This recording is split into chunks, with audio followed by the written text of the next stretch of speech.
Everyone, this is Jyoti here. इस video में हम करेंगे कैपिलरी टेक्नोलॉजी आईपीओ का रिव्यू। ये आईपीओ ओपन हो रहा है 14 नवंबर को। तो पहले हम कंपनी के बिजनेस मॉडल और इसके फाइनेंशियल्स को डिस्कस करेंगे और इसके आईपीओ की डिटेल्स की बात करेंगे और फिर देखेंगे कि यहाँ पे कैसे लिस्टिंग बेनिफिट आपको मिल सकती है और लास्ट में आप खुद एनालिसिस कर पाएंगे कि इस आईपीओ में आपको अप्लाई करना है या नहीं। तो कंपनी के बारे में सबसे पहले समझते हैं। तो ये एक सास कंपनी है, means software as a service. तो ये एक सास कंपनी है जो बेंगलुरु बेस्ड है और 2008 में ये कंपनी स्टार्ट हुई थी। तो ये एक एआई बेस्ड कंपनी है जो B2B सर्विस में है। और कंपनी का जो मेन काम है, तो कंपनी एक इस तरीके के सॉफ्टवेयर बनाती है जो डिफरेंट ब्रांड्स को उनके कस्टमर के साथ लॉन्ग टर्म के लिए कनेक्टेड रहने में हेल्प करता है।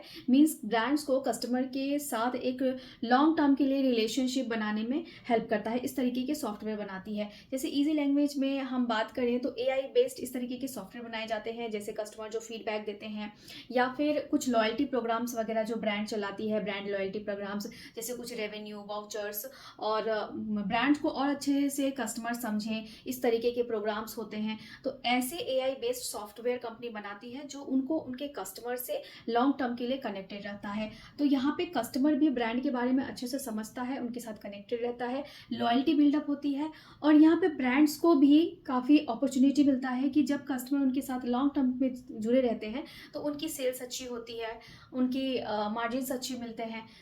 तो इस तरीके से यहाँ पे ब्रांड्स को और कस्टमर्स को दोनों को ही फ़ायदा होता है। तो B2B सेगमेंट में ये है। और इस तरीके की जो कंपनीज होती हैं वो ऑफकोर्स ग्लोबल लेवल पे होती हैं। तो ग्लोबल लेवल पे इनकी प्रेजेंस है 30+ कंट्रीज़ में और 250+ ब्रांड को ये अपने सर्विसेज प्रोवाइड करती हैं, उनके लिए सॉफ्टवेयर बनाती हैं जो AI बेस्ड होते हैं।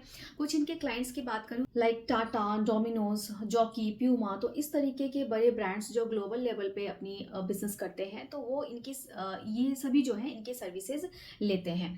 इसके बाद हम इस तरीके के सॉफ्टवेयर, कैसे सॉफ्टवेयर कंपनी डेवलप करती है जो इनको ब्रांड्स को कस्टमर से कनेक्टेड रहने में हेल्प करता है। तो जैसे ब्रांड लॉयल्टी प्रोग्राम्स हुआ, कस्टमर एंगेजमेंट हुआ, देन AI एनालिस्टिक हुआ। तो इस तरीके के सर्विसेज कंपनी प्रोवाइड करती है जो इनको हेल्प करता है ब्रांड्स और कस्टमर को लॉन्ग टर्म के रिलेशन में बांधने के लिए।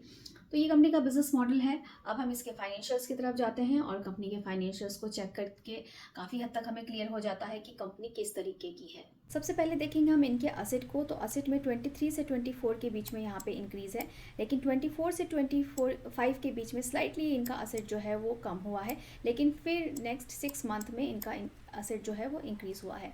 देन मेन हम आते हैं इनके रेवेन्यू पे। रेवेन्यू में अगर चेक करें तो 23 से 24 के बीच में इनका रेवेन्यू जो है वो ऑलमोस्ट डबल से ज़्यादा हुआ है। उसके बाद फिर 24 से 25 के बीच में भी इनके रेवेन्यू में काफ़ी अच्छा ग्रोथ है, अराउंड 14% का यहाँ पे राइज़ है। और फिर 6 मंथ्स की बात करें तो यहाँ पे भी इनका रेवेन्यू अगर इसको डबल करेंगे तो इसमें भी हमें इंक्रीज़ देखने को मिलेगा। प्रॉफिट आफ्टर टैक्स को देखना काफ़ी इंपॉर्टेंट है यहाँ पे। तो यहाँ पे आपको दिखेगा कि पहले ये एक लॉस मेकिंग कंपनी थी, जहाँ पे 23 से में आप देखेंगे तो मार्च 23 में भी ये लॉस मेकिंग कंपनी थी, फिर 24 में भी ये लॉस मेकिंग कंपनी थी, लेकिन यहाँ इन्होंने अपना लॉस थोड़ा रिड्यूस किया है।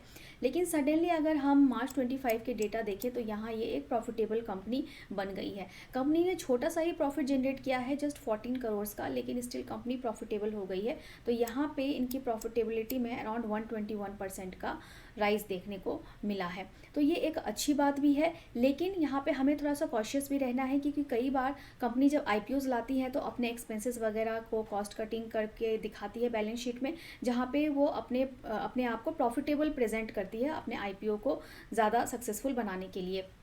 तो इसके लिए यहाँ पे प्रॉफिटेबल है, तो इसके लिए भी हमें थोड़ा ध्यान रखना है कि कंपनी में अचानक से प्रॉफिट हुआ है तो इसके पीछे क्या रीज़न है। देन यहाँ पे भी आप देखेंगे तो 6 मंथ्स में भी यहाँ पे कंपनी ने प्रॉफिट करके दिखाया है। एबिटा में भी हमें सेम सीन दिखता है, जहाँ पे पहले 23 से 24 में ये जो है वो निगेटिव में था, उसके बाद 25 में इनका एबिटा जो है वो पॉजिटिव हुआ है। नेट वर्थ की बात करें तो कंपनी का नेट वर्थ जो है वो इंक्रीज़ हो रहा है, ये अच्छी बात है। रिजर्व एंड सरप्लस की बात करें तो कंपनी के रिजर्व सरप्लस भी बढ़ रहे हैं। और बोरोइंग्स की बात करें तो कंपनी की बोरोइंग्स पहले 23 से 24 में तो यहाँ पे कम हुई हैं, फिर 25 में इंक्रीज़ हो गई हैं और अभी भी कंपनी के पास काफ़ी ज़्यादा बोरोइंग्स हैं। लेकिन रिजर्व के रिस्पेक्ट में हम देखें तो इनके बोरोइंग्स काफ़ी कम है, तो ये अच्छी बात है। रिटर्न रेशोज़ में हम देखेंगे तो सबसे पहले ROCE 2.76% का है। काफ़ी कम है। डेब्ट इक्विटी रेशो देखेंगे तो 0.18 का है। तो मैंने आपको बताया था कंपनी के पास डेट तो काफ़ी है लेकिन रिजर्व्स हैं, इसीलिए डेब्ट इक्विटी रेशो जो है इनका 1 से कम है, तो ये अच्छा है। रिटर्न ऑन नेटवर्थ भी इनका काफ़ी कम है। उसके बाद पैट मार्जिन की बात करें तो पैट मार्जिन भी इनका काफ़ी कम है, क्योंकि कंपनी लॉस मेकिंग कंपनी रही है। प्रॉफिट अभी अभी पहली बार ही कंपनी ने प्रॉफिट जनरेट किया है। एबिटा मार्जिन की बात करें तो एबिटा मार्जिन इनका ओके है। और उसके बाद हम प्राइस टू बुक वैल्यू की बात करें तो प्राइस टू बुक वैल्यू इनका ज़्यादा है।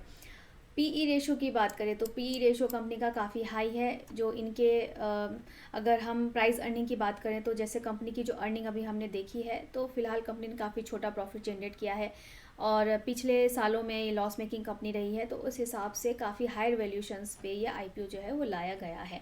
अब बात कर लेते हैं हम आईपीओ की डिटेल्स की। ये आईपीओ ओपन होगा 14 नवंबर को, 18 नवंबर को ये क्लोज हो जाएगा। अगर आप इसमें अप्लाई करते हैं तो 19 नवंबर को इसका रिजल्ट आउट होगा। 20 नवंबर को आपको आईपीओ मिलता है तो आपके डीमैट अकाउंट में शेयर्स आएंगे, नहीं तो रिफंड आपको मिल जाएगा। 21 नवंबर को कंपनी एक्सचेंज पे लिस्ट हो जाएगी। ₹2 पर शेयर का फेस वैल्यू है। प्राइस बैंड यहाँ पे रखा गया है 567, हायर कट ऑफ यहाँ पे पर शेयर का प्राइस बैंड रखा गया है, तो आपको हायर कट ऑफ प्राइस पे ही यहाँ अप्लाई करना पड़ता है। एक लॉट में 25 शेयर्स रहेंगे। और यहाँ पे बात करें इसके इशू साइज़ की तो 877.50 करोड़ का ये पूरा जो है आईपीओ है, जिसमें से 345 करोड़ का फ्रेश इशू है और 532 करोड़ का ऑफर फॉर सेल है। रिटेल कैटेगरी के लिए यहाँ पे 10% शेयर्स रिजर्व रखे गए हैं। अब एंकर इन्वेस्टर से ये कंपनी 394 करोड़ रुपीज़ रेज कर चुकी है। तो कंपनी के अगर इस आईपीओ की जिस्ट की बात करें तो कंपनी का बिजनेस मॉडल काफ़ी अच्छा है। एआई बेस्ड कंपनी है और आने वाले टाइम में सब कुछ एआई बेस्ड होने वाला है, तो इस तरीके की कंपनी काफ़ी फ्यूचरिस्टिक है। ग्लोबल लेवल पे इनकी प्रेजेंस है, इनका बिजनेस ही ग्लोबल लेवल पे चलता है। क्लाइंट बेस इनके काफ़ी स्ट्रॉन्ग है, सभी ग्लोबल लेवल के जो बड़े ब्रांड्स हैं वो इनके साथ कनेक्टेड है। तो कंपनी का बिजनेस मॉडल अच्छा है, लेकिन फाइनेंशियल्स कंपनी के उतने ही वीक हैं। तो पिछले 2-3 साल से तो कंपनी लॉस मेकिंग ही है। सडनली कंपनी ने प्रॉफिट बना के दिखाया है। तो कई बार कंपनी अपने एक्सपेंसेस को कट करके भी प्रॉफिट दिखाती है, लेकिन अभी भी प्रॉफिट काफ़ी छोटा है। वैल्यूशन इस आईपीओ की काफ़ी हाई रखी गई हैं। और ग्रे मार्केट की प्रीमियम की बात करें तो फिलहाल ग्रे मार्केट प्रीमियम में कोई भी डिमांड देखने को नहीं मिल रही है, तो उसके बेसिस पे हम किस तरीके की लिस्टिंग बेनिफिट हो सकते हैं उसके बारे में भी नहीं कह सकते हैं। तो ऐसे सिचुएशन में अब आईपीओ में अप्लाई करना है या नहीं, तो ये इसके लिए बेटर है कि हम थोड़ा सा वेट एंड वॉच करें, ऑब्जर्व करें कि बड़े इन्वेस्टर्स इसमें क्या डिसीजन लेते हैं, क्यूआईबीज, इंस्टीट्यूशनल इन्वेस्टर्स किस तरीके का डिमांड इसमें दिखाते हैं। तो वो उसके लिए हमें थर्ड डे तक वेट करने की ज़रूरत है। अगर थर्ड डे के मॉर्निंग तक या मिड डे तक अगर दिखता है कि इसमें डिमांड देखने को मिल रही है, 5 टाइम्स आईपीओ सब्सक्राइब हो रहा है या फुल्ली भी सब्सक्राइब हो रहा है, तो इससे हम एक अंदाज़ा लगा सकते हैं कि इस आईपीओ में अच्छी डिमांड देखने को मिल सकती है। वैसे तो काफ़ी वीकनेस अभी यहाँ पे नज़र आ रही है, क्योंकि फाइनेंशियल्स भी वीक हैं, लॉस मेकिंग कंपनी रही है। सडनली इस साल इसको प्रॉफिट हुआ है, काफ़ी छोटा प्रॉफिट है और वैल्यूशन काफ़ी ज़्यादा हाई रखी हुई है। तो फिलहाल तो इसको मैं अवॉइड ही करना चाहूँगी, लेकिन फिर भी वेट एंड वॉच करेंगे थर्ड डे तक और फिर कुछ डिसाइड करेंगे। तो आप क्या करने वाले हैं, इस आईपीओ में अप्लाई करेंगे या नहीं, मुझे कमेंट करें। और इस रिव्यू वीडियो से अगर आपको कुछ इन्फॉर्मेशन मिली हो तो कमेंट करें और लाइक ज़रूर करें वीडियो को, और इस तरीके के वीडियोज़ के लिए चैनल को सब्सक्राइब करके भी ज़रूर रख लें। Thank you.